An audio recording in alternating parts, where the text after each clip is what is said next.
Buenas noches para todos. Me alegra mucho saludarlos en esta nueva sesión académica de la Sociedad Santanderista de Colombia. Me honra asimismo, en ausencia de nuestro presidente, padre Diego Jaramillo Cuartas, y de nuestro vicepresidente Camilo Santander Méndez, presidir, como presido ahora, esta sesión ordinaria de la Sociedad Santanderista de Colombia, después de un receso de varios meses, pero nos alegra muchísimo volver a encontrarnos a todos para escuchar la disertación del doctor Camilo Gutiérrez Jaramillo, titulada Mosquera Manuel José y Mosquera Tomás Cipriano, dos hermanos frente a la Iglesia colombiana en el siglo XIX. Saludamos de manera muy afectuosa, por supuesto, y le damos la bienvenida al doctor Camilo Gutiérrez Jaramillo, conferencista de esta tarde, a nuestros miembros de número, a nuestros miembros de la Junta Directiva y a los demás invitados especiales. El doctor Camilo Gutiérrez Jaramillo es abogado de la Facultad de Jurisprudencia del Colegio Mayor de Nuestra Señora del Rosario, profesor titular de Derecho Internacional Público en esa misma facultad, fue profesor de Derecho Internacional de la Facultad de Derecho de la Universidad Sergio Arboleda y es profesor de Derecho Internacional Económico de la Universidad Militar, miembro correspondiente de la Academia Colombiana de Historia, miembro de la Academia Colombiana de Derecho Internacional y autor, entre muchísimos artículos y conferencias, López José Hilario, publicado en 1997, y Suárez Internacionalista, publicado en 2020. Le damos una muy cordial bienvenida, doctor Camilo, y le agradecemos muchísimo por honrarnos con su presencia y con la disertación que nos dirigirá en esta tarde. Tiene la palabra.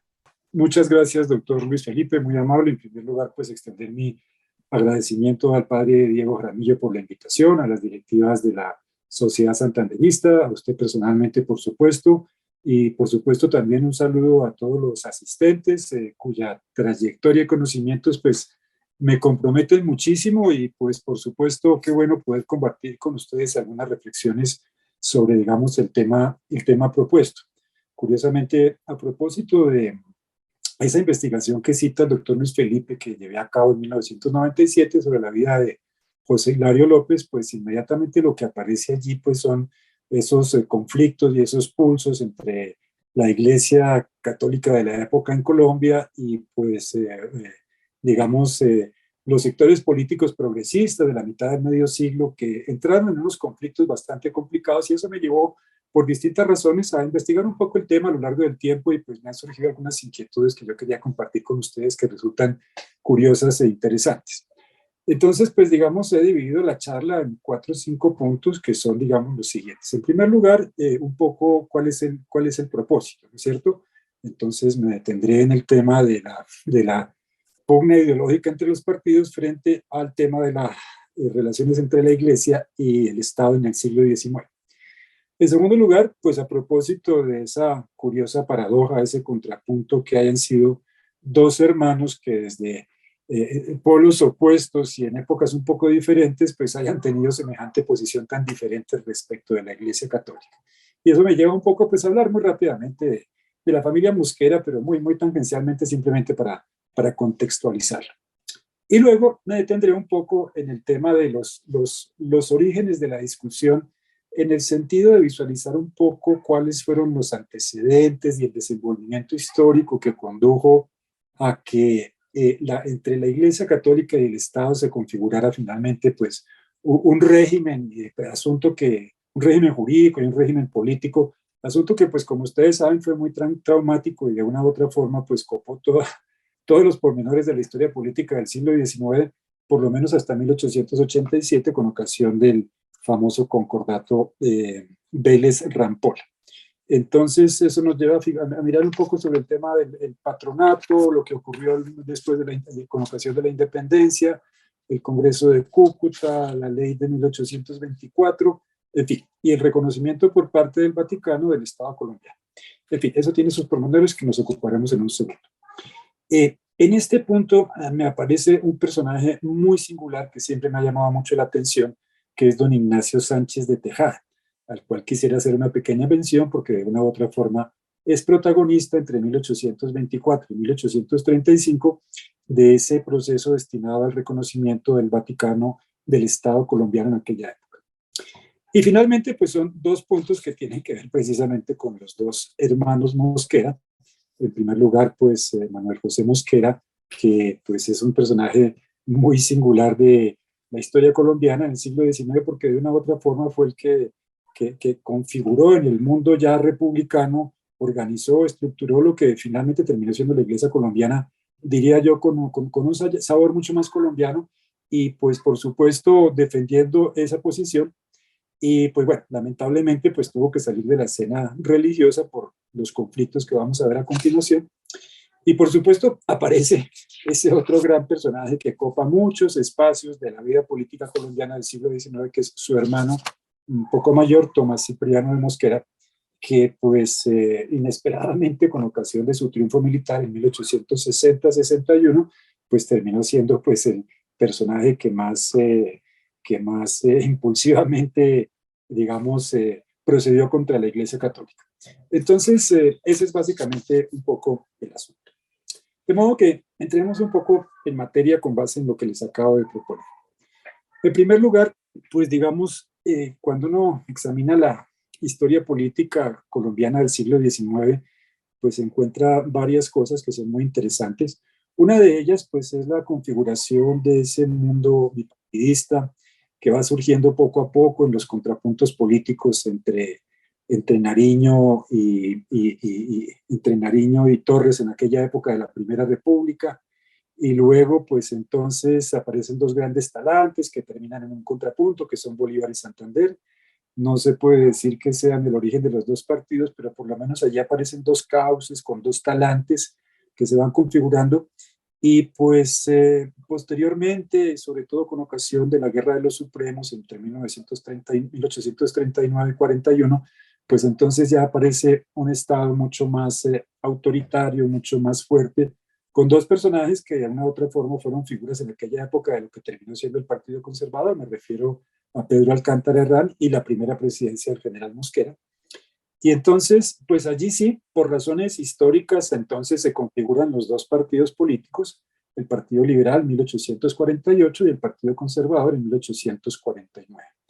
Entonces, aquí lo que tenemos es, digamos, simplemente para contextualizar, como bien sabemos y como lo dijo alguna persona en alguna ocasión, aquí nos gusta vivir un poco a la última moda. Entonces, esta ideologización que se cristalizó ya en dos partidos políticos creados, fundados con su cuerpo de doctrina, pues ocurrió en el marco de lo que fue la famosa revolución burguesa de 1848. Por ahí anda la anécdota de la reacción de Mariano Ospina Rodríguez en el atrio de la catedral cuando se enteró de este asunto. Entonces, con muchas voces anunciaba el tema de la caída de la monarquía orleanista, de la monarquía constitucional de Luis Felipe de Orleans en 1848 y el inicio pues de lo que se conoce como la Segunda República. De hecho, en la catedral aquí en Bogotá pues se subió al campanario y entonces se echó a volar las campanas con ocasión de ese tema. Y eso nos indica, digamos, la subordinación a la influencia de ideologías extranjeras. Y esa revolución, digamos, burguesa de 1848, pues, digamos, de alguna forma impulsó este tema de la configuración de los partidos. Muy rápidamente, pues, ustedes lo conocen, pero, pues, digamos, el Partido Liberal en 1848, como partido y como con cuerpo de doctrina, surgió con ocasión de el lanzamiento de la candidatura a la presidencia del general José Hilario López, en una reunión que ocurrió en la casa del ideólogo de aquella época del Partido Liberal, que era don Ezequiel Rojas, y entonces él publicó un artículo en el periódico El Aviso donde se consagran, digamos, los puntos fundamentales del Partido Liberal. Y aquí, por supuesto, uno de los temas es el de las relaciones entre la Iglesia y el Estado, que fue tal vez el contrapunto más fuerte entre los dos partidos durante el siglo XIX. No entro a detallar todos los puntos, pero en uno de ellos dice lo siguiente, dice, no se adopte la religión como medio de gobierno. En otras palabras, predicaba la necesidad de la independencia entre la Iglesia y el Estado, que era uno de los modelos que se configuraron en aquella época en Europa y eso es lo que se quería, digamos, poner en marcha. Y viene con una pequeña carga ya pues mucho más puntual que tiene que ver con algo de lo que hablaremos muy rápidamente, que es el tema de la animadversión en aquella época del Partido Liberal frente a la comunidad de los jesuitas, ¿no?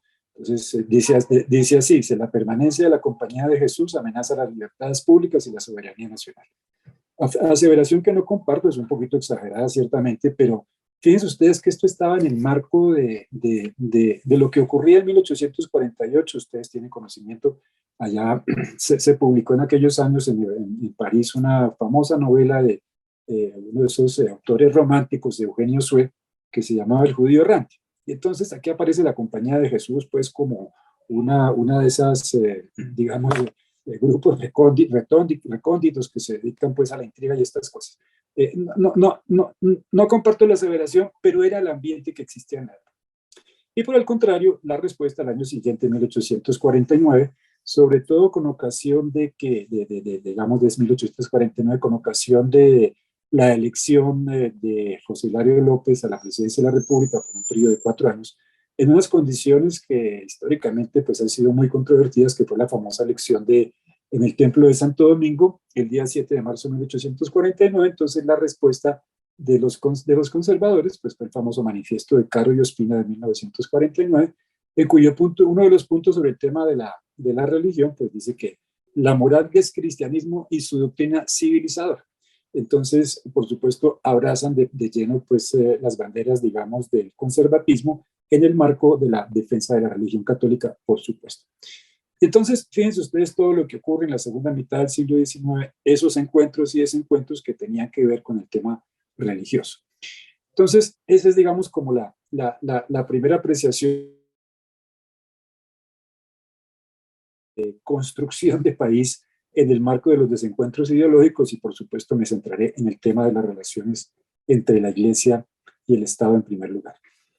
Muy bien. En segundo lugar, pues quería hacer una pequeña mención, pues en nuestra historia el tema de la presencia de la familia Mosquera pues es muy importante y muy significativa pues por distintas razones. En primer lugar, pues porque la familia Mosquera, pues en este caso, y estoy hablando del padre de los 3 hermanos Mosquera Arboleda, que se llamaba don José María Mosquera y Figueroa. Y pues él era, digamos, el representante de esas familias católicas tradicionales, de ese mundo patriarcal y rural que era el Gran Cauca, una sociedad eminentemente estamental, una sociedad pues esclavista y muy tradicionalista. Y pues la familia Mosquera tiene presencia en Colombia a partir de 1531, de modo que estos personajes tenían en primer lugar pues una gran influencia, tenían muchos bienes, muchas haciendas, tenían esclavos, tenían muchos recursos, y fíjense ustedes que además de eso pues estaban muy emparentados con la familia Arboleda, que terminan siendo pues esos dos figuras del Partido Conservador de la segunda mitad del siglo XIX, que son el famoso don Julio Arboleda Pombo y don Sergio Arboleda Pombo. Julio Arboleda era casado con una prima del general Mosquera. Entre otras cosas, tuvieron unas terribles diferencias por temas de negocios, de modo que al final de sus vidas fueron enemigos irreconciliables. Pero digamos, simplemente con eso quiero señalar que esta era una familia muy influyente en ese mundo patriarcal estamental que había en Colombia durante la época de la colonia, y que por supuesto pues generó de alguna forma todos estos problemas.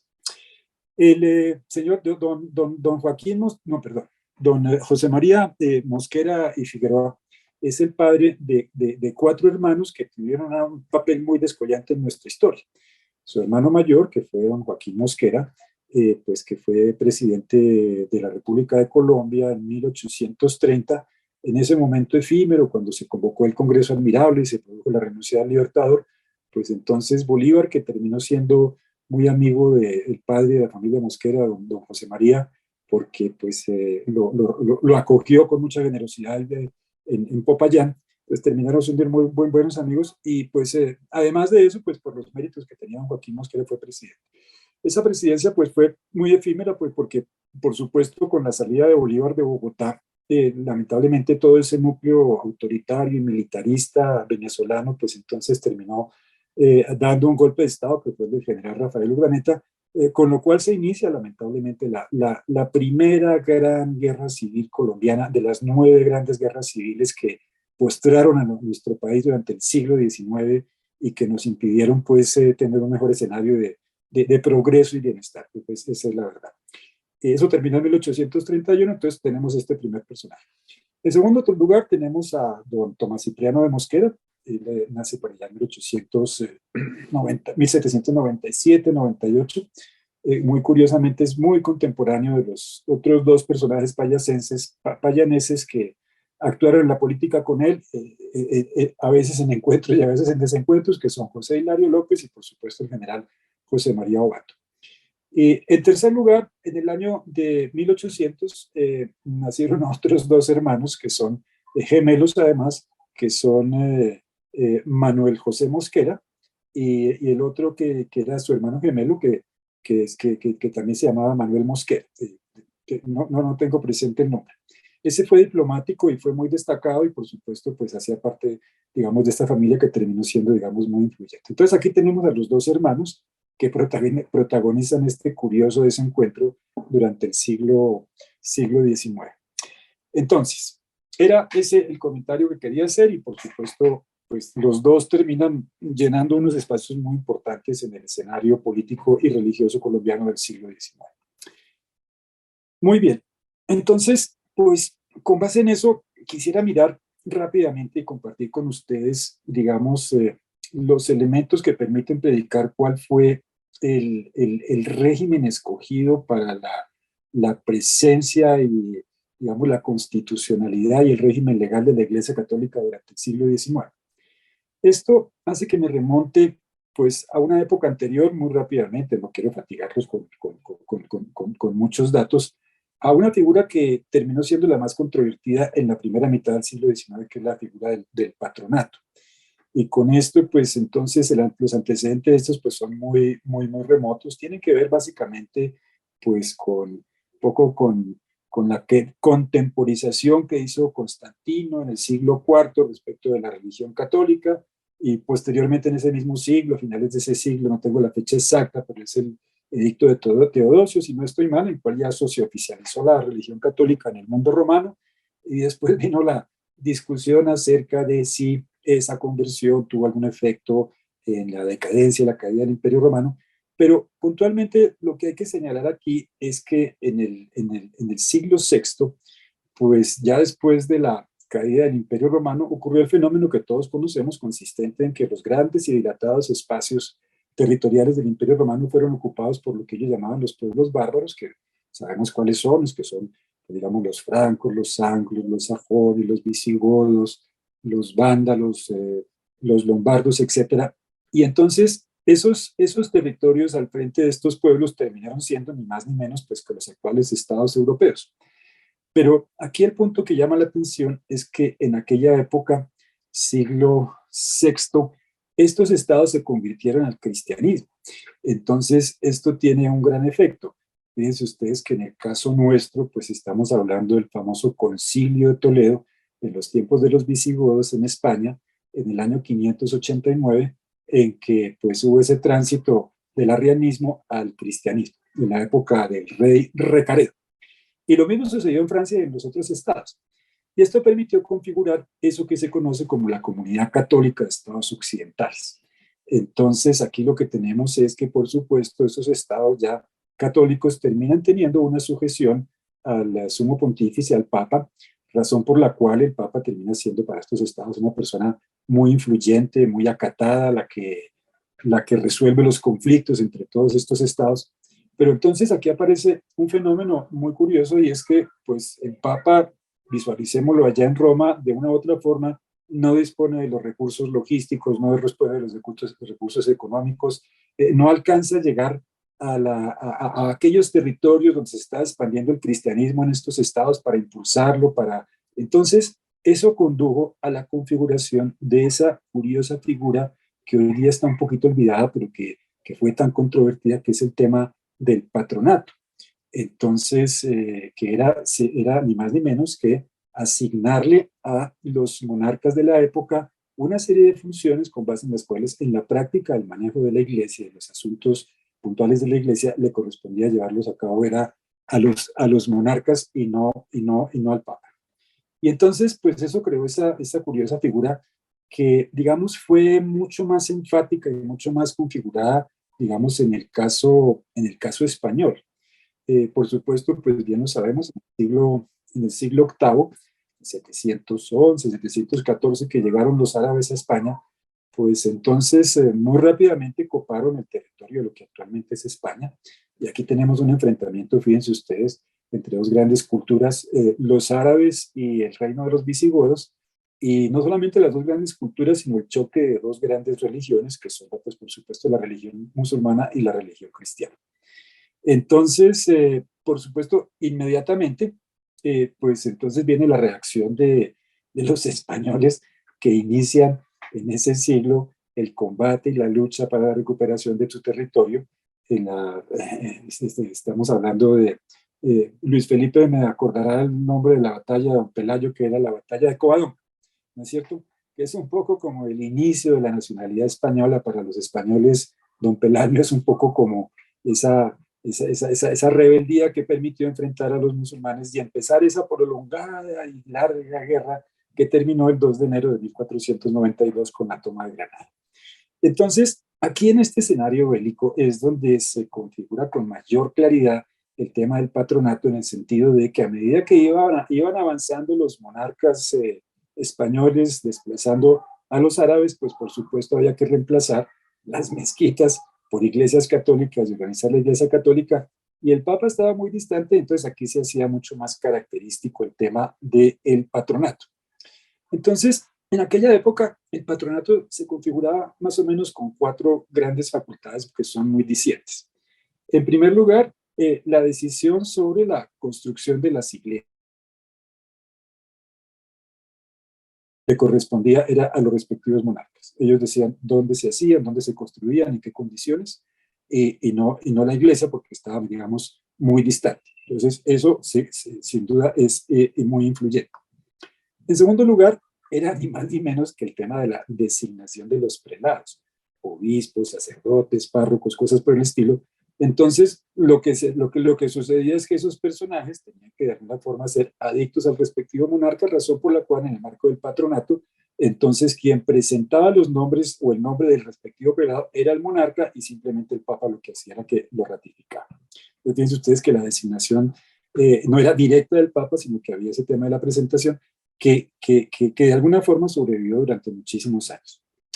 Entonces, pero eso era significativo. Inclusive aquí en la época de la colonia, los concilios eran vigilados por el virrey, del marco del patronato, del que vamos a hablar en un momento. En tercer lugar, había otro tema muy delicado, muy importante, que además era muy influyente, y por eso fue que pervivió tanto el patronato, que era el tema de los diezmos.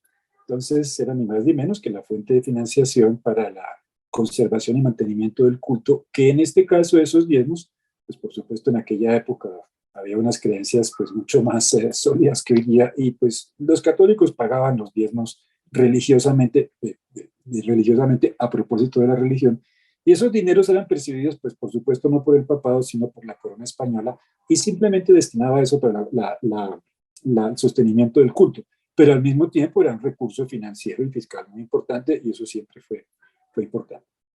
En cuarto lugar, el patronato tenía otra figura, que es lo que se conoce como el pase. Y ese pase era ni más ni menos que las decisiones y los documentos del papado no tenían efecto en los territorios de la corona española. En esta época había varios reinos, sin la autorización del respectivo monarca. Era algo parecido a lo que hoy día sucede en el derecho internacional cuando se habla del monismo o el dualismo. Entonces, en el marco del dualismo se habla de la necesidad de incorporar, recepcionar los tratados internacionales en el ordenamiento interno para poderlos aplicar. El pase era algo parecido, en el sentido de que esas disposiciones del Papa no tenían efecto sino mediando la voluntad del respectivo monarca. Entonces, fíjense ustedes hasta dónde llegaban estos alcances, de modo que era pues bastante importante. Inclusive a los monarcas le correspondía, por ejemplo, le correspondía conocer los conflictos eclesiásticos al interior de sus territorios. De modo que el tema del patronato terminó siendo un asunto muy importante en cabeza de la corona española en aquella época. Y si seguimos sin hablar del tema americano, y ya luego del descubrimiento de América, el tema del patronato siguió funcionando durante muchos años, hasta que se cristalizó en los respectivos concordatos. Concordatos que, como todos sabemos, son los tratados internacionales celebrados entre la Iglesia y el Estado. Entonces, tenemos el concordato de 1753 que, digamos, cristaliza todo este tema. Y una partecita de este concordato que lo tengo aquí, citado por el doctor Zuluaga, Ricardo Zuluaga, en un texto muy interesante que tuve a la vista, dice más o menos lo siguiente: el derecho de patronazgo eclesiástico nos pertenece en todo el estado de las Indias, así por haberse descubierto y adquirido aquel nuevo mundo, edificado y dotado en él las iglesias y monasterios a nuestra costa, como por habérsenos concedido por bulas del sumo pontífice, etc. Entonces, fíjense ustedes que en 1754 ese concordato, ya al finales del siglo XVIII, pues se ratificaba el tema del patronato no solamente para España, sino también para las Indias. De hecho, aquí mirando estos temas me llevé una sorpresa porque me encontré con que, pues ya muy simbólicamente, en 1976, al año siguiente de la muerte de Franco, después de que Juan Carlos I asumió la corona española, simbólicamente renunció finalmente al tema del patronato, que yo me imagino que era una de las condiciones que permitían propiciar eso que se llamó el proceso de la transición, que todos conocemos, la Constitución del 78, en fin. Entonces, eso sucedía en España. Y por supuesto, sobrevino lo que todos sabemos en 1492, pues el descubrimiento de América. Y aquí tenemos pues cuatro cosas que son muy significativas, que históricamente excepcionales, que le ocurren a los españoles en ese año, que son, en primer lugar, pues por supuesto, la caída del Reino de Granada, que la toma de Granada por parte de los Reyes Católicos el 2 de enero de 1492, que es una fecha emblemática para los españoles, porque finalmente es terminar esa prolongadísima guerra. Y curiosamente, pues allí en España, en los tiempos de los árabes, coexistieron tres religiones monoteístas, que son las que conocemos, que son pues los hebreos, los musulmanes y los católicos, y los cristianos. Y pues bueno, viene ese mismo año, precisamente, tal vez con la influencia del cardenal Cisneros, que era pues muy cercano a los reyes católicos, se produjo esa decisión que ha sido tan controvertida, que es un poco la expulsión de los judíos también en 1492. Era un poco el camino a cristianizar el territorio español en el marco de la corona española que iban los descendientes de los reyes católicos. Otro episodio que llama la atención y que ayuda mucho a la configuración del Estado español, pues es ni más ni menos que la publicación de la primera gramática de la lengua española por parte de don Antonio de Nebrija. Y por supuesto, pues finalmente, en 12 de octubre de 1492 ocurre el descubrimiento de América. Y el tema del descubrimiento de América conduce a algo que llama mucho la atención, que es las famosas bulas inter cetera, que son expedidas por el Papa Alejandro VI al año siguiente, 1493, con ocasión de la muy fuerte disputa que se presentó entre la corona española y la corona portuguesa acerca de la presencia de Colombia en esas aguas. En esa época no se sabía que lo que se había descubierto era América, y entonces el Papa, que por supuesto además era Papa español, proclive a los españoles, era el Papa Valenciano, el famoso Alejandro VI, Rodrigo de Borgia, muy influyente. Entonces, pues extendió una línea de polo a polo señalando cuáles eran las áreas para cada uno de los dos. Pero entonces, este tema significaba entregarle, por lo menos a los españoles y a los portugueses, unas grandes extensiones de territorio que ni siquiera conocían, pero se les entregaba bajo la condición de que procedieran a la evangelización de la población católica, de los pueblos nativos que había aquí, que es la población indígena. Ahora, eso condujo a que pues ya cuando se terminó, digamos, el descubrimiento, viene la etapa de lo que se conoce como la conquista. Entonces, al visualizar el tamaño de lo que se había descubierto, el Papa Julio II, en el año de 1508, oficialmente extiende la facultad del patronato que tenía la corona española para ejercerlo de la misma forma en los territorios recién descubiertos. De modo que, con base en esto, si quisiéramos visualizar ¿Cuál ha sido la evolución de las relaciones entre la Iglesia y el Estado en Colombia? Podríamos visualizar 4 etapas, que son esta primera, que es lo que se conoce como el patronato regio, que va hasta 1810, y posteriormente viene lo que se conoce el patronato republicano, entre 1810 y 1852, perdón. Después viene la etapa de plena independencia entre la Iglesia y el Estado, que terminó siendo la más traumática para la Iglesia, y posteriormente, a partir de 1886, el régimen concordatario en el cual nos encontramos. Pero bueno, eso ya es otra etapa. Entonces, fíjense ustedes a dónde conduce esto, que durante la época de la colonia, aquí operó el tema del patronato, razón por la cual en la práctica, pues uno podría decir que la Iglesia Católica era como una especie de engranaje que correspondía a la corona española y estaba totalmente sujeto a la corona española desde ese punto de vista, en las mismas condiciones del patronato anterior. Esto pues significa los diezmos, el pase, las iglesias, la designación de los obispos, etcétera. Todo eso le correspondía a la monarquía. No de otra forma se entiende que ocurrieran episodios como, por ejemplo, el de en esa coyuntura terrible que ocurrió en 1781 con el tema de los comuneros, en que, pues fíjense ustedes que el arzobispo de Bogotá terminó siendo el famoso virrey, recuérdeme, Luis Felipe. ¿Perdón? El arzobispo virrey Caballero y Gómez. Fíjense Sí. ustedes. Eso de alguna forma es expresión de ese patronato. Muy bien, entonces aquí se agota la etapa del patronato regio, pues porque por supuesto aparece entonces la independencia en 1810.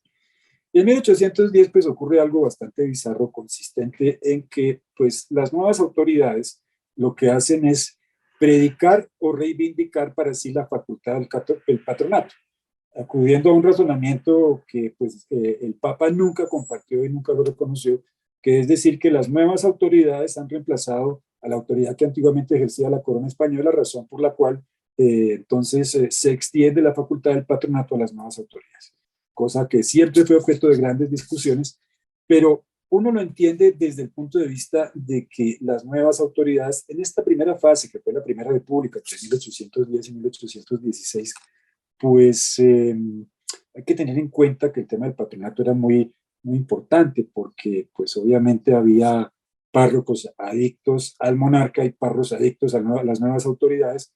Esta es una época en la cual no hay prensa, en la cual no hay opinión pública, y la verdad es que la población, su único contacto era con los párrocos en los sermones de los domingos, razón por la cual pues, el Estado necesitaba tener párrocos adictos a la independencia, y entonces por eso era indispensable ejercer ese patronato. Y por supuesto también estaba el tema de los diezmos, que era muy, muy, muy importante. Entonces, tenemos eso, y fíjense ustedes que aquí ocurre una reivindicación muy puntual, muy curiosa, y es que nuestras cartas constitucionales de la Primera República, que son las más importantes porque hubo varias constituciones, tenemos en esa discusión política que hubo acerca de la composición del Estado en la Primera República entre federalistas y centralistas, pues los dos sistemas que son el Estado de Cundinamarca, en primer lugar, y las Provincias Unidas, que es el sistema federal. El famoso contrapunto entre Nariño y Torres. Entonces, la primera constitución monárquica, que es la de 1811, entonces abril o marzo de 1811, expedida por un cuerpo que tenía un nombre muy pomposo y muy barroco, que es el de Serenísimo Colegio Constituyente y Electoral del Estado de Cundinamarca. Entonces, en el artículo que se ocupa de este tema, dice muy rápidamente, lo leo, dice lo siguiente: a fin de evitar el cisma y sus funestas consecuencias, se encargará a quien corresponda que a la mayor brevedad posible y con preferencia a cualquier negociación diplomática, se trate de establecer la correspondencia directa con la silla apostólica, con el objeto de negociar un concordato y la continuación del patronato que el gobierno tiene sobre las iglesias de estos dominios. Entonces, van diciendo pues de una vez que el Papa tiene que celebrar un concordato reconociendo esta función que habían asumido. Y lo mismo ocurre con las Provincias Unidas. En el caso de las Provincias Unidas no es una constitución porque es un sistema federal, entonces simplemente es un acta que firman los distintos estados que no hacen parte del estado de Cundinamarca, por supuesto, que ese es del 27 de noviembre de 1811, y dice lo siguiente. Dice, entre las relaciones exteriores que debe mantener el Congreso será una y de más estrecha recomendación que hacen las provincias, la de la silla apostólica para ocurrir a las necesidades espirituales de las diócesis. Entonces, más adelante dice, y entonces arreglos concordatos en que conforme a la práctica y ley general de las naciones debe intervenir la suprema potestad para el bien espiritual de los súbditos. Entonces, ahí también reivindicaban el tema del patronato. Aquí ocurre pues un problema muy complicado en el sentido de que en esta misma lógica, fíjense ustedes, empiezan a ocurrir cosas extrañas y curiosas. Por ejemplo, en 1811 el Cabildo del Socorro decide elegir una diócesis y terminan designando al famoso cura Andrés Rosillo y Meruelo, cosa que finalmente no funcionó, pero fíjense ustedes el alcance de la reivindicación de la facultad del patronato. En otras palabras, eran las nuevas autoridades manejando la Iglesia Católica. En Colombia, pues aquí ocurrió pues una prolongada, digamos, ausencia de autoridad eclesiástica entre 1804 y 1828. El arzobispo que murió en 1804, pues cuando fue designado su reemplazo, llegó a Colombia en 1810, había sobrevenido la revolución, entonces no pudo llegar. Finalmente, pues entonces este tema quedó huérfano de arzobispo hasta que vino la Reconquista en 1816, la llegada de Morillo, designaron a otro arzobispo, rápidamente vino la Guerra de Independencia, no se pudo posesionar, y ahí vino la siguiente discusión que ocurre con ocasión de el Congreso de Cúcuta, digamos, ¿no? ¿Qué es lo que ocurre aquí?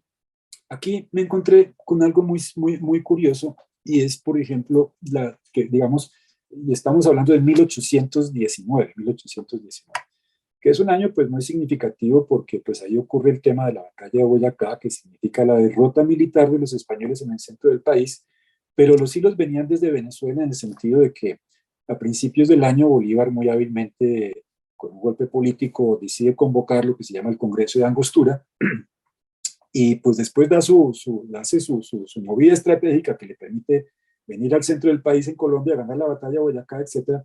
Y entonces se dirige muy rápidamente, entre otras cosas, a finales del mes de septiembre de 1819, Bolívar se va y deja aquí al vicepresidente Santander encargado del poder. Además es un asunto además para los colombianos como sorprendente en el sentido de que en 1827 un joven general de 27 años es el que termina construyendo Colombia, el sistema fiscal, el sistema educativo, el sistema político, y de alguna forma, pues los colombianos tenemos ese registro tan significativo y tan importante y esas razones de agradecimiento con el general Santander, que además nos place mucho hablar de este tema precisamente en la sociedad santanderista. Bolívar se va para Venezuela y entonces eso conduce a algo muy importante, que es la famosa ley fundamental de Angostura del 17 de diciembre de 1819. Y precisamente en aquellos días, el vicepresidente de la República era el colombiano antioqueño Francisco Antonio Sea. Y entonces allí el Libertador, frente a este éxito, decide enviar un plenipotenciario a Europa tratando de obtener allá el reconocimiento pues, de los estados europeos, pues, digamos como el despertar de las relaciones internacionales de la República de Colombia. De alguna forma, en esos días, la ley del 17 de diciembre, pues es el inicio de la República de Colombia, y entonces el primer afán es obtener ese reconocimiento. Entonces le otorga plenos poderes a Francisco Antonio Sea para hacer esas gestiones y, por supuesto, para obtener unos empréstitos para financiar la República en aquella época y lo que quedaba de la Guerra de la Independencia. Todos sabemos que eso terminó mal, fue muy controvertido, los poderes fueron revocados posteriormente, pero curiosamente uno de los poderes que le dio fue para presentarse ante el Vaticano y tratar de obtener el reconocimiento de la Iglesia Católica. Entonces, aquí tenemos un episodio pues bastante interesante y curioso y es lo siguiente, y es que en aquella época la historia de España pues sufrió una situación muy singular que fue como cuando ya Fernando VII tuvo conocimiento de lo que había ocurrido en la batalla de Boyacá, decidió redoblar los esfuerzos militares para retomar el control de estos territorios. Él nunca renunció a los derechos de la corona española sobre América y entonces convocó pues, un ejército muy grande, eran cerca de 20.000 hombres allá cerca de Cádiz, y uno de los generales, que era el general Riego, entonces, entre otras cosas, porque los iban a embarcar en unos barcos rusos que habían comprado con unos fraudes y que estaban podridos, simplemente se rebelaron. El general Rafael del Riego pues era liberal, y entonces se rebeló, logró tener éxito militar y le hizo firmar a Fernando VII la famosa Constitución Liberal de Cádiz, y se inicia lo que se conoce como el Trienio Liberal, razón por la cual en ese Trienio Liberal, pues digamos, la interlocución entre las autoridades colombianas y el papado se hizo en principio mucho más fácil, porque cuando terminó el Trienio Liberal, en 1823, con el éxito de los ejércitos franceses, los famosos 100.000 hijos de San Luis, perdón, se inició lo que allá se llama la década ominosa, que es el retorno del absolutismo monárquico en una forma terriblemente cruel y anacrónica, y eso duró pues hasta que falleció Fernando VII, pero en aquella época Fernando VII pues hizo todo lo posible para impedir que el Papa tuviera alguna índole de interlocución con las nuevas repúblicas americanas. Entonces, su embajador en Roma, que era el señor Vargas Laguna, se la pasaba vigilando que no hubiera ningún tipo de contacto. Los plenipotenciarios que fueron enviados en primer lugar fue, pues, por supuesto, Francisco Antonio Sea, que nunca estuvo en el Vaticano en aquella época, no alcanzó a hacer ninguna gestión, razón por la cual el general Santander designó a José Tiburcio Chavarría para que fuera a hacer esas gestiones. Él falleció en el camino y no llegó.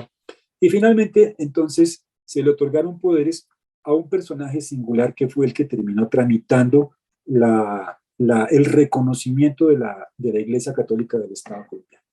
Esto ocurrió solamente hasta 1835. Este personaje es muy interesante, se llamaba don Ignacio Sánchez de Tejada, era un socorrano que había nacido por allá en 1787-88, vino a Bogotá, estudió en el Colegio del Rosario, era una persona con una gran formación, hacía parte, digamos, de ese núcleo de granadinos ilustrados que de finales del siglo XVIII aquí en la Nueva Granada, era amigo digamos, de, de Nariño, y hacía parte de todo su círculo intelectual. Y a pesar de que algunos dicen que él cayó en las represiones de 1794, que condujo pues a que Nariño, Mutis, el general Cabal fueran enviados a España, la verdad es que no fue así. Él siguió permaneciendo aquí porque, digamos, no estuvo tan comprometido en el tema, siguió siendo funcionario de la corona española, y en 1804 viajó a España. Viajó a España, terminó en Europa y nunca más volvió a Colombia.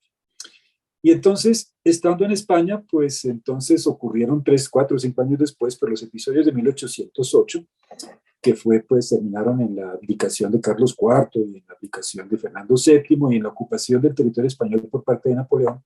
Y fíjense ustedes lo curioso, Napoleón convocó las famosas Cortes de Bayona para aprobar lo que fue la constitución de Napoleón en España en aquella época. Y en esas Cortes de Bayona hubo 2 colombianos, curiosamente. Uno de ellos, Francisco Antonio Sea, y el otro fue don Ignacio Sánchez de Tejada. En otras palabras, ellos hacían parte de lo que allá se llamaban los afrancesados, que con tal de que hubiera, digamos, libertades, constitucionalismo y estos temas, así fuera con Napoleón. Por supuesto, con la derrota de Napoleón, y de hecho, pues Ignacio Sánchez de Tejada terminó siendo alcalde de Málaga, si yo no estoy mal. Y entonces, cuando vino la derrota de Napoleón y el retorno de Fernando VII, pues por supuesto les tocó salir de España, y entonces andaban en esos periplos europeos. Cuando vino el trienio liberal, entonces Sánchez de Tejada terminó siendo funcionario de la Embajada de España en París. Y allá fue cuando recibió la designación hecha por el general Santander para que representara a Colombia ante el Vaticano. Entonces, pues bueno, vino la famosa década ominosa, y entonces al pobre don Ignacio Sánchez le tocaba tener una interlocución clandestina con el secretario de Estado del Vaticano, porque cuando Vargas Laguna se enteraba de que Sánchez de Tejada andaba por allí, pues simplemente hacía la exigencia y además hacía la amenaza de la corona española, de que si llegaban a reconocer estas repúblicas, pues Fernando VII estaba dispuesto a organizar una iglesia al margen del Vaticano en España. Entonces el tema era sumamente delicado. Y la tesitura del Papa era muy delicada porque igualmente le estaba dando la espalda y estaba guardando silencio frente a una población católica inmensa que había en América y con la cual, digamos, no podía establecer relaciones por cuenta de esa censura. Y esto condujo, digamos, esa demora en el reconocimiento por parte del Papa a una impaciencia, digamos, en cabeza del general Santander. Razón por la cual, como esto no avanzaba, pues simplemente, pues entonces decidió unilateralmente presentar en 1823 un proyecto de ley al Congreso, que es la ley que terminó estableciendo el régimen jurídico del patronato aquí en Colombia. Entonces ahí se reivindicó el patronato y entonces el Estado colombiano asumió esas funciones con unas situaciones pues bastante curiosas y exóticas y que hoy día pues serían extravagantes, en el sentido de que, por ejemplo, pues bueno, el patronato tenía los elementos que ya conocemos, pero se le agregó uno consistente en que la designación del candidato a ser el arzobispo del arzobispo primado de Colombia la definía el Congreso de Colombia. Eso es una situación pues para nosotros hoy día un tanto bizarra.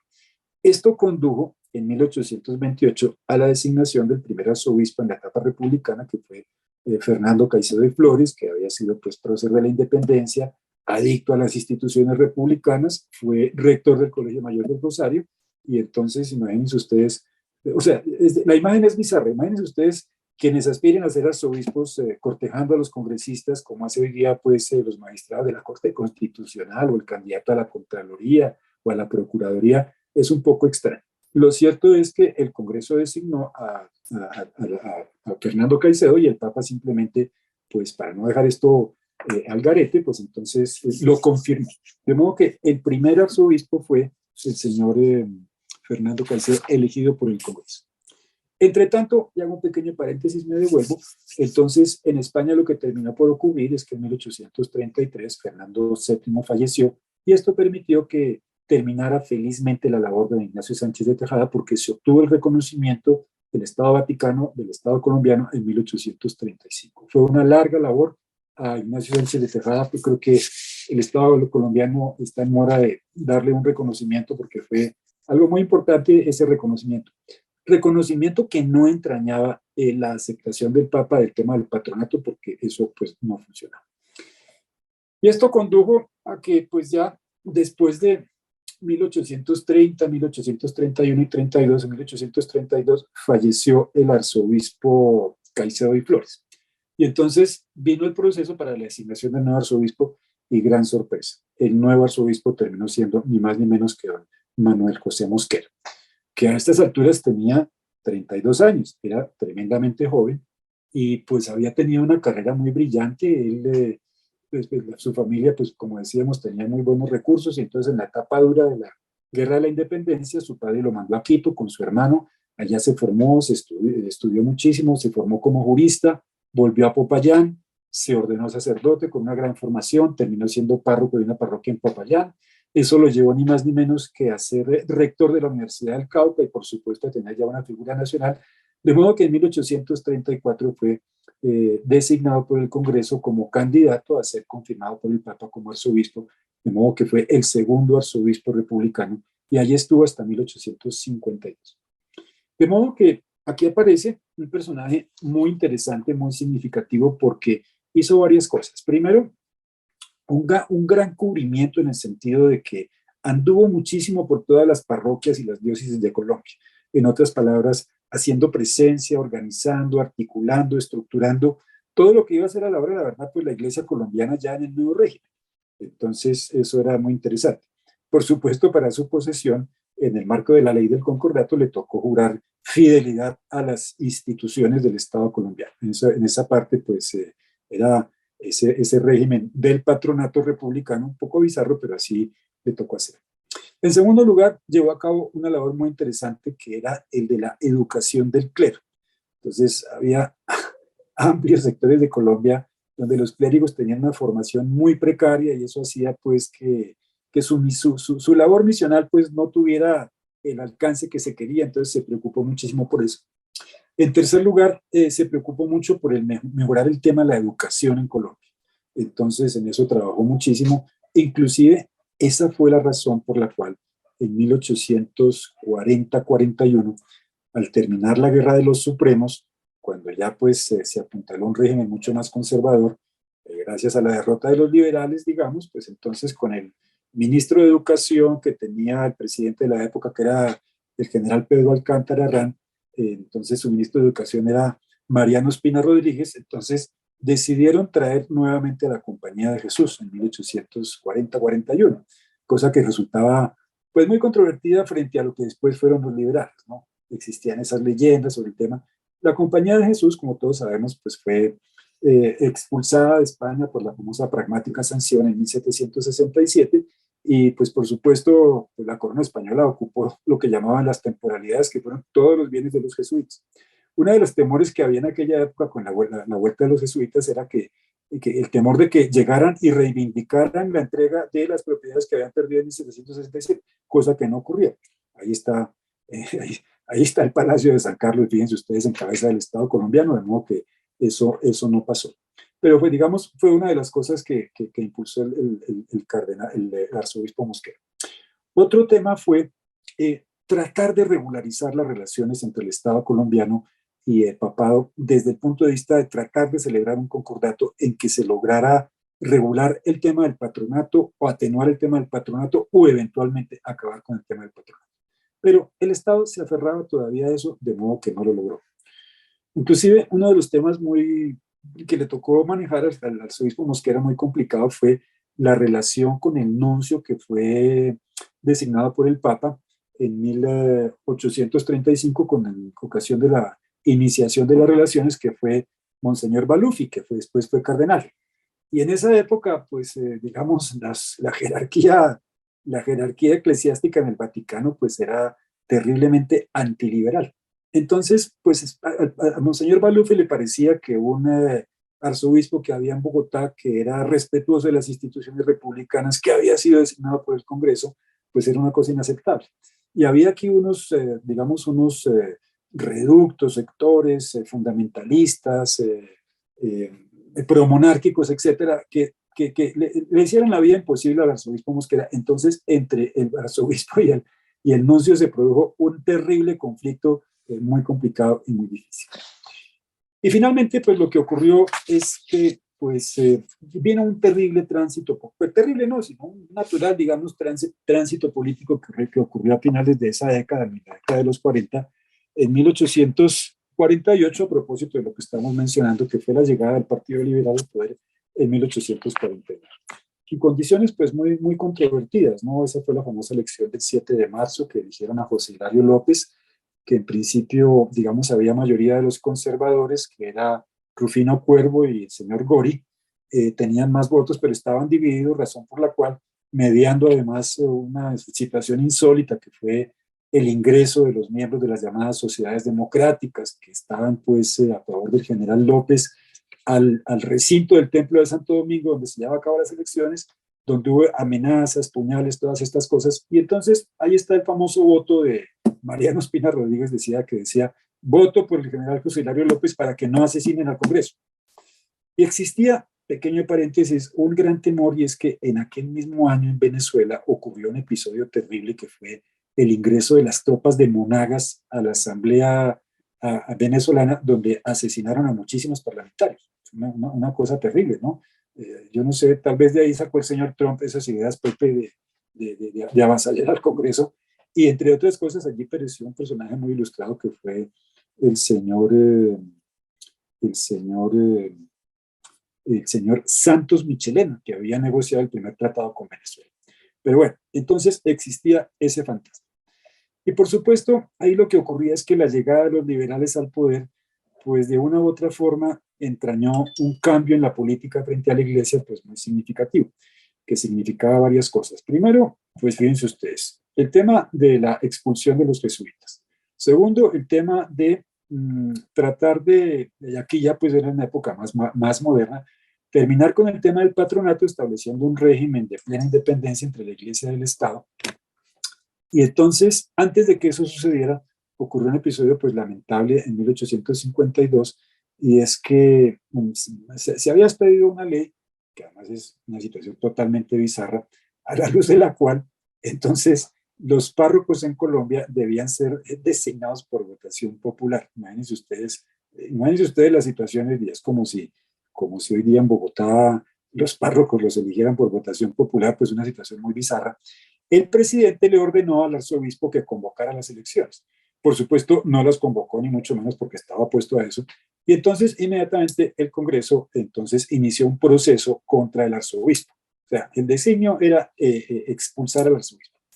Aquí, la verdad es que liberales y conservadores tenían unas cuentas que son más o menos las siguientes.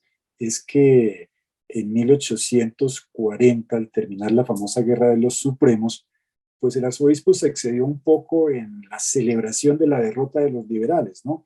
Entonces celebró unas misas y anduvo por la calle celebrando todas estas cosas. Eso nunca se lo perdonaron los liberales, entonces se la tenían cantada y esta es la razón por la cual esa acusación prosperó en la Cámara de Representantes, pasó al Senado y el Senado decretó ni más ni menos que el extrañamiento del arzobispo Mosquera. Esto en 1952, tenía 52 años y fue expulsado de Colombia, lo que se llama el extrañamiento. El arzobispo pues salió de Colombia, viajó a París, allá lo llamó el Papa y entonces yendo hacia Roma, falleció en Marsella en ese año. Y pues bueno, curiosamente su cuerpo fue sepultado en la Catedral de Notre Dame, donde permaneció, fíjense ustedes la curiosa paradoja, hasta 1936. En 1936, durante el gobierno del presidente Alfonso López Pumarejo, se repatriaron los restos del arzobispo Mosquera y fueron sepultados en la Catedral de Bogotá con la presencia del gobierno liberal de Alfonso López y todos sus ministros. Es decir, se cerraba un ciclo de encuentros y desencuentros finalmente con ese tema. De modo que, pues, aquí hay una obra muy interesante, digamos, desde el punto de vista de la religión católica, del gran papel organizativo y articulador que tuvo el arzobispo Mosquera en aquellos años, y que pues nunca supo ni se enteró, por supuesto, porque falleció mucho antes que su hermano Tomás Cipriano, de lo que venía posteriormente. Por supuesto, en este gobierno de José Hilario López también se produjo la expulsión de los jesuitas. Entonces, fíjense ustedes que la verdad es que yo pensaría que el liberalismo se había obnubilado con el tema de la religión. Los liberales pensaban que aquí había habido independencia, pero que no había habido revolución. Y le atribuían, tal vez erradamente, el atraso que tenía la Nueva Granada en aquella época a la presencia del clero, del clero y de la religión, que pues es un tema que había que respetar, pero no lo hicieron y pensaban que haciendo como hacían los franceses, que perseguir a los jesuitas y perseguir a la iglesia, eso iba a generar pues una nueva etapa de bienestar. Y fue todo lo contrario. Entonces fueron expulsados los jesuitas, que posteriormente fueron llamados nuevamente durante el gobierno de Mariano Espina Rodríguez en 1858, cosa que no le perdonó Tomás Cipriano de Mosquera, y en 1861 los volvió a expulsar. Finalmente volvieron en 1890, reiniciaron el Colegio de San Bartolomé, la Universidad Javeriana en 1930, en fin, ese es otro tema, pero eran los ires y venires. Y por supuesto, en 1852, entonces se aprobó por parte del Congreso la ley mediante la cual finalmente el Estado colombiano renunciaba al tema del patronato y se estableció pues lo que había en aquella época, que era una iglesia libre en el Estado libre. Dos potestades con unas órbitas de competencias autónomas y diferentes e independientes. No obstante, pues eso no fue así porque en esta época fue donde más terminó siendo perseguida la iglesia, curiosa y paradójicamente. Terminó el gobierno del general López, vino el gobierno del general de José María Obando, que duró muy poco tiempo porque en 1854 se produjo el famoso golpe de Estado del general Melo, vino otra guerra civil, eso fueron 9 meses de guerra civil, desalojaron a Melo, entonces vino la presidencia de Manuel María Mayarino, y finalmente en estos aires de descentralización y de nueva visión de la composición del Estado, que es una de las grandes diferencias ideológicas que tenían conservadores y liberales en el siglo XIX, entonces vino el nuevo sistema, que es el sistema federal, con ocasión de la constitución, de lo que se llamó la Confederación Granadina en 1858. Allí pues hubo un pulso electoral muy curioso, que fue un pulso electoral entre Tomás Cipriano de Mosquera y Mariano Espina Rodríguez. Para más de Tomás Cipriano de Mosquera ganó Mariano Espina Rodríguez, y eso condujo a una terrible animadversión, terrible odio de Mosquera contra Rodríguez. Entre otras cosas, apoyado a Rodríguez por los jesuitas y todas estas cosas. Y entonces, como todos sabemos, el general Mosquera en 1860 se alzó en armas en el Cauca Y vino la guerra de 1860, sin entrar en pormenores, no solamente la ganó, sino que es el único episodio en que un general triunfante se toma el poder, cambia el sistema político, llega a Bogotá y derrota militarmente al anterior. Él se proclamó como presidente provisorio del Estado Federal de la Nueva Granada. Y eso le permitió manejar el espacio político entre 1860 y 1863, a cuando vino la Constitución de Río Negro. Entonces, pues aquí fue donde vino un asunto curiosísimo, rarísimo, que es lo que se conoce como la guerra religiosa de Mosquera, porque Mosquera lo que hizo fue emprender en el segundo semestre de 1861 una serie de medidas que fueron pues terriblemente complicadas, que son básicamente cuatro. Las voy a resumir muy rápidamente. Doctor Telles, usted me dice, me da 5 minuticos y terminamos esto, que son, en primer lugar, el decreto famoso de tuición, que es el 20 de julio de 1861. Tuición, que quiere decir control. En otras palabras, el Estado colombiano, le hace el general Mosquera, asumió por sí y ante sí el control y la inspección de la Iglesia Católica y todos los cultos religiosos que hubiera en aquella época. Entonces dice, el Poder Ejecutivo de la Unión ejercerá en lo sucesivo el derecho de tuición, que es la tutela, es que la inspección. Y entonces, fíjense ustedes, en segundo lugar, el artículo segundo dice, en consecuencia, ningún ministro superior podrá ejercer sus funciones, sea cual fuere el culto que pertenezca, sin el pase o autorización del Poder Ejecutivo. Esto conducía ni más ni menos que todos los clérigos, todos los párrocos, el arzobispo y cualquier prelado, entonces tenía que jurar fidelidad a las instituciones y quedaba sujeto al control y la inspección del Estado. El famoso derecho de tuición, que ponía, pues digamos, a los sacerdotes en una tesitura muy complicada, que era la de poder ejercer su cargo gracias a ese juramento, o si se abstenían de hacerlo, pues entonces inmediatamente eran expulsados, extrañados de Colombia. Esa fue la primera, y le permitió al general Mosquera tener control de la iglesia, pues de una forma muy puntual. La segunda, pues es muy conocida, que es la famosa desamortización de bienes de manos muertas, que esta ocurre en septiembre de 1864, septiembre de 1864, 9 de septiembre. Entonces, es ni más ni menos que la expropiación de todos los bienes de la iglesia.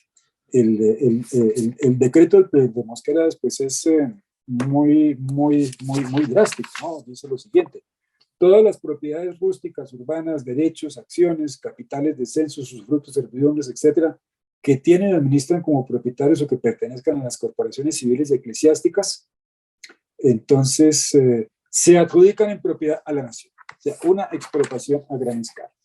Las propiedades de la iglesia, de las comunidades religiosas, urbanas, rurales, acciones, todo quedó en cabeza del Estado. Eso pues fue una decisión muy fuerte, muy complicada, que no era novedosa. Ese es un tema fiscalista que ya había ocurrido en el mundo. El ministro Mendizábal lo hizo en España, ni más ni menos en 1828. Lo hicieron en México también. Y era un poco pues lo que se sabe, y es que las corporaciones religiosas y la iglesia había terminado por acumular una gran cantidad de bienes, sobre todo bienes rurales. Recordemos que Colombia era un país rural y entonces el poder estaba en la tierra. Y había un porcentaje muy grande de propiedades que de una u otra forma el Estado tenía que poner en el circuito económico, razón por la cual fueron expropiadas, y pues era un recurso fiscal muy interesante porque después de ser expropiadas el Estado las sacaba a remate y pues se beneficiaba de esos recursos porque la situación fiscal era muy apremiante. Quien ha hecho hizo unos estudios muy interesantes sobre la desamortización fue Indalecio Líbano Aguirre, que tiene un trabajo muy célebre de los años 60 sobre ese tema, pero ahí lo que se denuncia es lo que tenía que pasar, que esos remates fueron unas corruptelas terribles porque pues cambió por completo la composición de la propiedad en la tierra en Colombia. En otras palabras, eso fue una tremenda reforma agraria. Por supuesto, la otra gran medida que se tomó fue la expulsión de los jesuitas, ¿no? Y también, ni más ni menos que la extinción de las comunidades religiosas, ¿no? Eso se llevaron a unos extremos inapropiados, diría yo. Pues, por ejemplo, imagínense ustedes, pues, los conventos de clausura, monjas que llevaban ahí, pues, muchísimo tiempo, pues, en su labor, etcétera, que eran poco sacadas a la calle, en fin, unos excesos bastante complicados.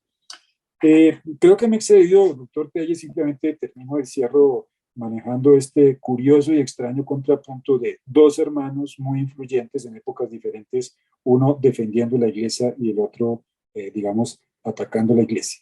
Y pues lamentablemente, fíjense ustedes que esos ataques a la iglesia un poco exagerados de los liberales, General Mosquera, lo que generó fue una terrible cadena de rencores, la alianza de la iglesia con el conservatismo, y pues después vino el Estado poco confesional de la Constitución del 86, y todas esas rivalidades pues condujeron a esos desencuentros entre liberales y conservadores, que afortunadamente todo eso ya pasó, pero terminó por tener unas secuelas que lamentablemente no se pudieron evitar en aquella época. Entonces, pues, doctor Tello, yo le agradezco mucho. Estas son las reflexiones que quería compartir con ustedes y pues, no sé, eh, eh, los que están presentes, que tienen muy buenos conocimientos con estos temas, pues, qué bueno sería escuchar comentarios o preguntas. Pues doctor Camilo, muchísimas gracias por esta conferencia o esta charla, como usted bien la llamó, muy importante, que claro, toca el tema del general Santander, fundador civil de la República, ¿no? Cuyos principios nos hemos comprometido en difundir, en defender y por supuesto en practicar. Adicionalmente, pues la relación que usted ha establecido entre los dos hermanos Mosquera, ¿no? Uno un poco a favor, un poco en contra, pero quiero intervenir solamente para tomar ahí un par de ideas. Usted ha citado el manifiesto conservador de Ospina, ¿no?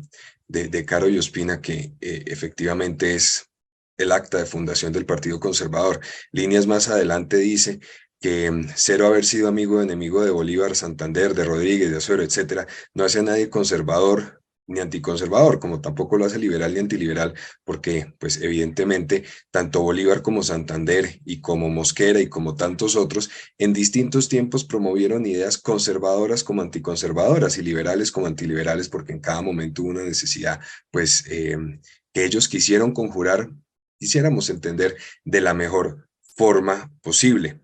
Ahora usted también nos recuerda lo que es pues el riesgo del gobierno pues teocrático, si lo queremos llamar así, ¿no? Y me recuerda por supuesto las clases del inicio de las doctrinas políticas. Aquí muchos de nuestros colegas la recordarán, ¿no? Que era precisamente la antigua división de las dos espadas del Papa Gelasio, ¿no? Con una espada se cortan o se gobiernan las cosas temporales, ¿no? En las cuales están los reyes y hoy en día diríamos pues los jefes de Estado en una digamos, acepción mucho más amplia, ya que hoy en día, pues, digamos, hay otros estilos y otras formas de gobierno, y por supuesto, la espada de las cosas divinas, ¿no? De las cosas divinas, que es la que corresponde al Papa.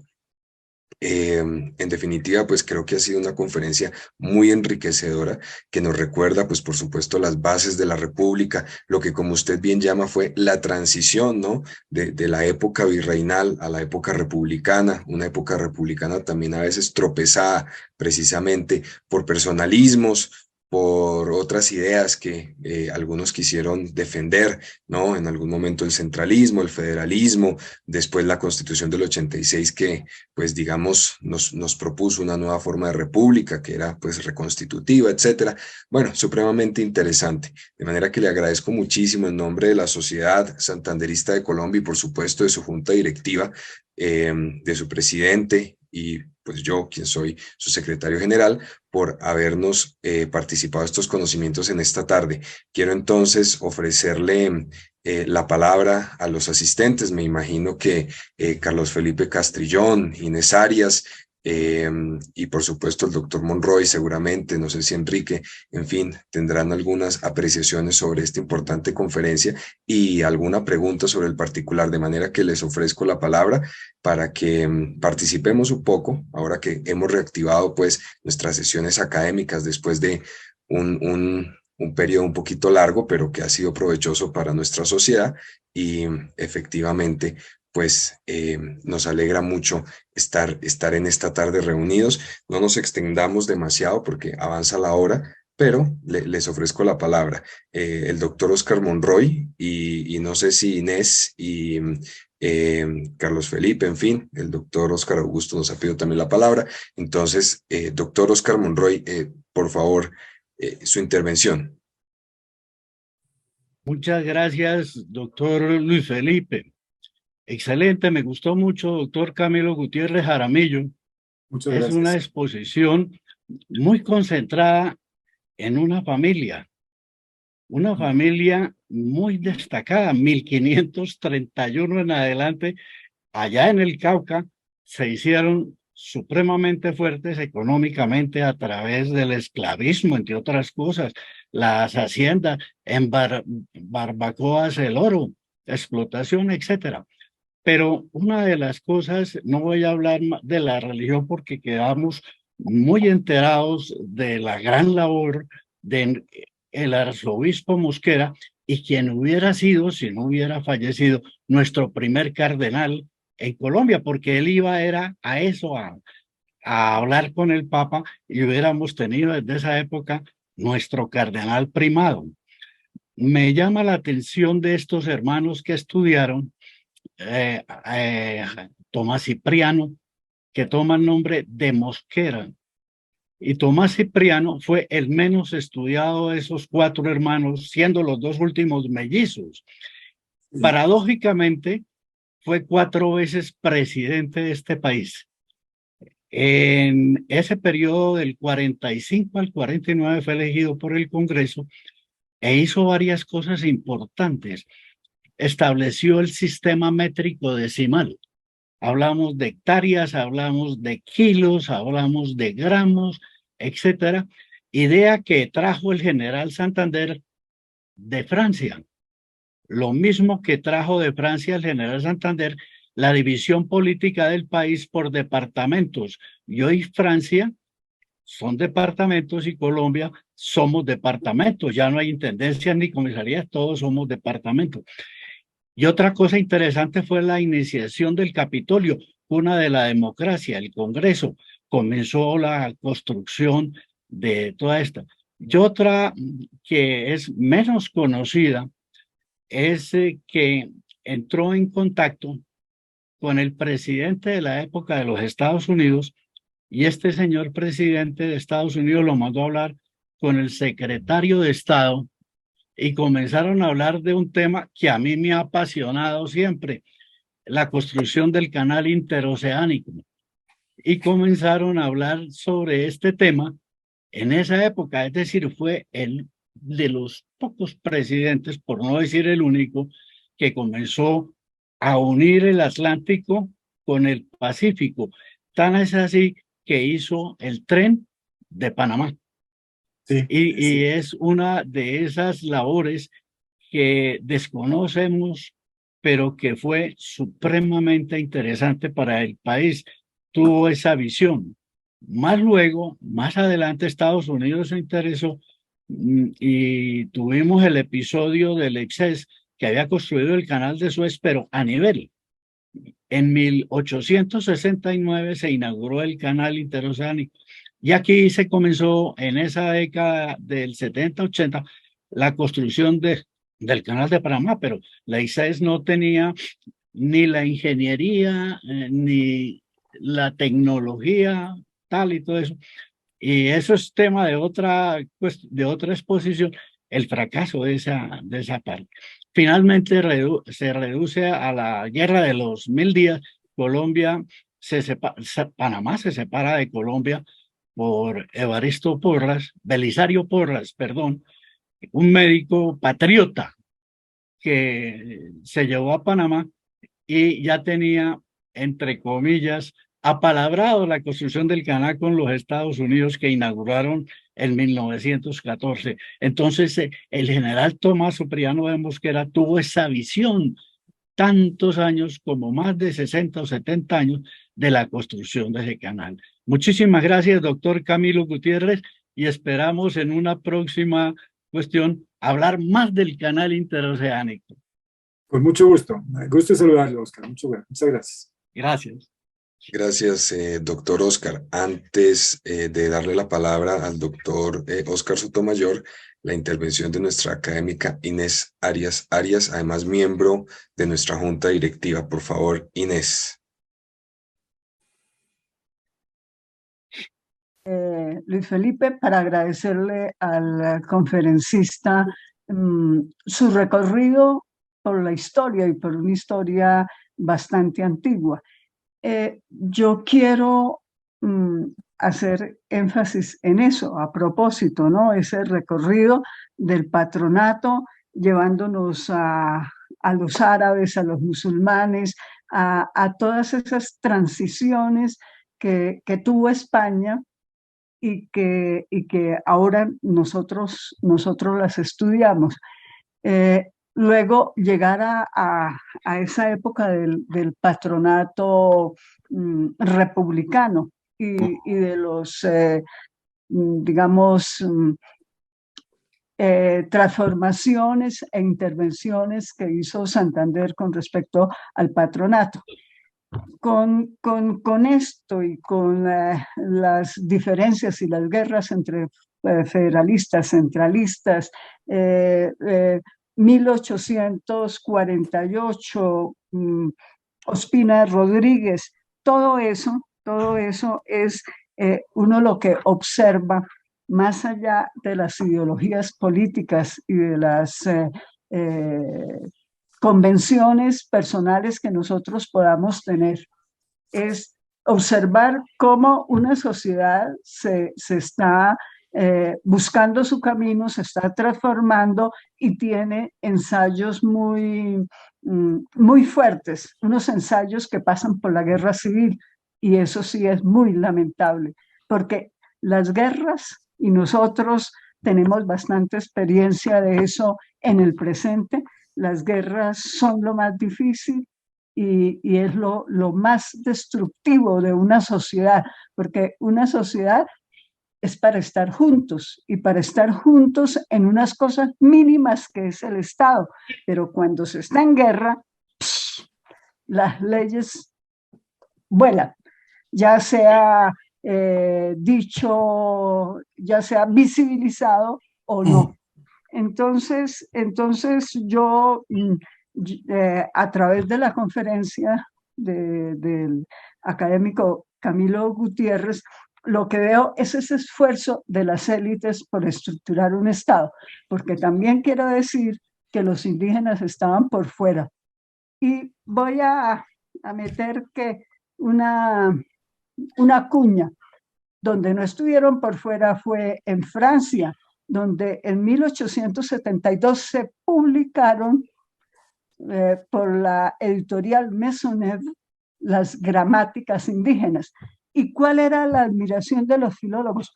¿Cómo así que esos pueblos tenían gramáticas? Porque tener gramáticas es pertenecer al contexto humano, las gramáticas, un lenguaje construido. Entonces uno lo que ve es los esfuerzos de las élites, sus diferencias y diferencias que no pasan, digamos, por el manejo del conflicto, sino que generalmente se llegaba a la guerra.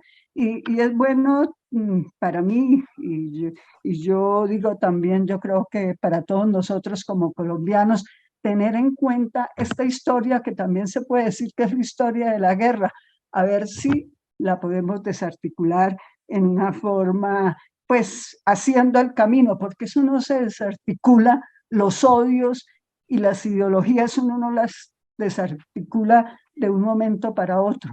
Entonces, de la conferencia de hoy, nos queda muy claro las vicisitudes de la construcción de un Estado nacional. Muchas gracias. Gracias, Inés. Muy amable. Gracias, Inés, por tu acertada y oportuna intervención. Quiero darle entonces en este momento la palabra al doctor Óscar Augusto Sotomayor.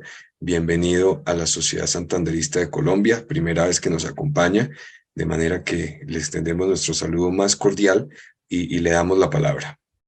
Gracias, buenas noches, doctor Luis Felipe. Nuevamente, mis agradecimientos a su amable invitación. Felicito al expositor, el doctor Camilo Gutiérrez, quien hizo una exposición muy sucinta, pero muy clara sobre este hecho que es tan importante, porque de ahí quiero tomar tres cositas rápidamente. Paradójicamente es el concordato, al que se le consideraba como un resultado natural del patronato, que fue el que le dio la vida regeneradora que encontraron en 1887 para estabilizar las relaciones entre el Estado y la institución eclesiástica. Acordémonos que Núñez con la Constitución del 86 ya también había tenido problemas con el Vaticano. La crítica que le hicieron al patronato desde la comisión era que estaba directamente relacionada con la institución eclesiástica y al clero, y que los sacerdotes, para ellos, según el patronato, los elevaba a un rango superior al de los demás seres humanos, con lo que se rompía el principio liberal de la igualdad entre los hombres.